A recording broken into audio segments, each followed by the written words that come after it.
Viewers, moving forward, our Rajya Sabha MP Raghav Chaddha has released a video statement strongly rebutting what he calls false allegations being used to silence him in the parliament.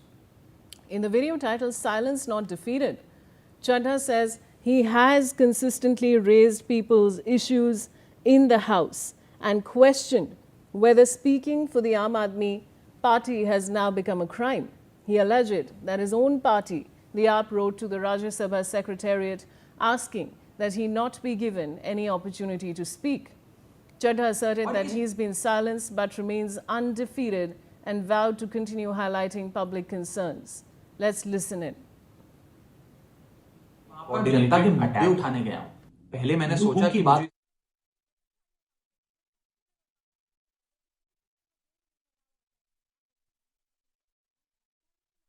Bhavna Sisodia is joining me with more details.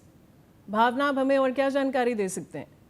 जी देखिए, मैं आपको बता दूं, जिस तरीके से लगातार राघव चड्ढा को सदन में ना बोलने के समय देने को लेकर जो है सियासत गर्माती जा रही है, वहीं राघव चड्ढा ने जिस तरीके से आम आदमी पार्टी द्वारा यह कहा गया कि राघव चड्ढा जो है जनता के हित के मुद्दे जो है सदन की पटल पर नहीं रखते हैं, तमाम और मुद्दों पर बात करते हुए नजर आ रहे हैं। वहीं मोदी जी से डरने की बात जिस तरीके से आम आदमी पार्टी द्वारा कही गई, उसको लेकर अब राघव चड्ढा ने अपना एक और वीडियो वायरल करा है, जिसमें उन्होंने साफ तौर पे उन एलिगेशन पर स्पष्टीकरण देते हुए नजर आए जो आम आदमी पार्टी द्वारा लगाए गए। आम आदमी पार्टी द्वारा कहा गया कि राघव चड्ढा तमाम मुद्दों को नहीं उठाते, तो कहीं ना कहीं राघव चड्ढा उस बात को कहते हुए नजर आए कि किस तरीके से किन किन मुद्दों को लेकर राघव चड्ढा ने सदन की पटल पर जो है आवाज बुलंद की है। वहीं जिस तरीके से वॉकआउट को लेकर बात की गई थी कि आम आदमी पार्टी ने कहा था कि जब विपक्ष ने वॉकआउट किया तो राघव चड्ढा ने वॉकआउट नहीं किया था, तो कहीं ना कहीं उसको लेकर राघव चड्ढा चुनौती देते हुए नजर आए हैं। राघव चड्ढा वीडियो में साफ कहते हुए नजर आ रहे हैं कि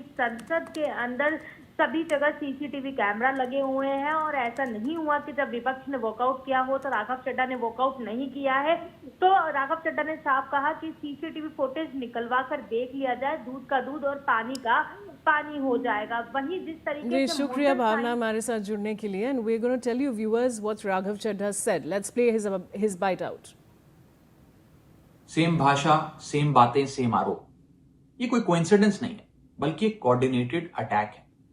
पहले मैंने सोचा कि मुझे इसका जवाब नहीं देना चाहिए, फिर लगा कि कहीं एक झूठ को 100 बार बोला जाए कुछ लोग मान ना लें, इसलिए मैंने सोचा कि जवाब दूं।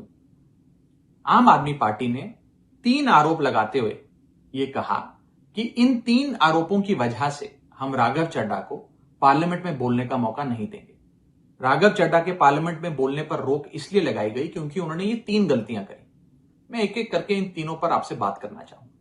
पहला आरोप कि जब ऑपोजिशन पार्लियामेंट से वॉकआउट करता है, सदन से वॉकआउट करता है, तो राघव चड्ढा वहीं बैठे रहते हैं, वो वॉकआउट नहीं करते। यह सरासर झूठ है, सफेद झूठ। मैं चुनौती देता हूं, एक इंस्टेंस, एक दिन ऐसा बताइए जब ऑपोजिशन ने वॉकआउट किया हो और मैंने उनका साथ ना दिया हो, मैं साथ में वॉकआउट नहीं किया हो। और पार्लियामेंट में तो हर जगह सीसीटीवी कैमरा है, आप सीसीटीवी कैमरा निकाल कर दिखा दीजिए, दूध का दूध और पानी का पानी हो जाएगा। दूसरा आरोप लगाया कि राघव चड्ढा ने चीफ इलेक्शन कमिश्नर के इंपीचमेंट मोशन पर, यानी कि मुख्य चुनाव आयुक्त को हटाने वाली जो याचिका थी, उस पर साइन करने से मना कर दी। दूसरा सफेद झूठ, ना मुझे आम आदमी पार्टी के किसी भी नेता ने इस मोशन पर साइन करने के लिए कहा, ना औपचारिक तौर पर कहा, ना अनौपचारिक तौर पर कहा। और आम आदमी पार्टी के राज्यसभा में कुल 10 सांसद हैं, जिनमें से 6 या 7 सांसदों ने इस मोशन पर खुद ही साइन नहीं किया। तो भला इसमें मेरी क्या गलती? खाली सारा दोष मुझ पर ही क्यों मढ़ा जा रहा है? और इस मोशन के लिए राज्यसभा में कुल 50 सिग्नेचर चाहिए होते हैं, यानी कि 105 विपक्षी सांसदों में से मात्र 50 सिग्नेचर से ये याचिका पूरी हो जाती। तो इतना शोर क्यों? और तीसरा आरोप जो मुझ पर लगाया गया वो ये था कि राघव चड्ढा डर गए हैं और इसलिए वो बेकार मुद्दे उठाते हैं। पहली बात मैं बता दूं कि मैं पार्लियामेंट में शोर मचाने, चीखने, चिल्लाने, माइक तोड़ने या गाली देने नहीं गया। मैं वहां पर जनता के मुद्दे उठाने गया हूं, लोगों की बात करने गया हूं। और मैंने कौन सा मुद्दा नहीं उठाया? मैंने जीएसटी से लेकर इनकम टैक्स की बात करी, पंजाब के पानी से लेकर दिल्ली की हवा का मुद्दा उठाया, हमारे सरकारी स्कूलों की हालत से लेकर कैसे पब्लिक हेल्थ केयर इंस्टीट्यूशंस को मजबूत किया जाए, इंडियन रेलवेज में जो पैसेंजर्स ट्रैवल करते हैं उनकी समस्याएं रखी, यहां तक कि मेंस्ट्रुअल हेल्थ, एक ऐसा मुद्दा जिसके बारे में लोग बात करने से कतराते हैं, वो बातें तक रखी, बेरोजगारी से लेकर महंगाई तक तमाम मुद्दे उठाए। आप मेरे 4 साल का पार्लियामेंट का ट्रैक रिकॉर्ड उठाकर देख लीजिए। और मैं पार्लियामेंट में इंपैक्ट क्रिएट करने गया हूं, मैं पार्लियामेंट में रकस क्रिएट करने नहीं गया। ये टैक्स पेयर के पैसे से जो पार्लियामेंट चलती है, उस टैक्स पेयर के मुद्दे उठाने में पार्लियामेंट में गया हूं। अंत में मैं बस इतना कहना चाहता हूं कि जो लोग आज मुझ पर आरोप लगा रहे हैं, झूठे आरोप लगा रहे हैं। And now, viewers, it's time for a short commercial break. I'll be back very shortly.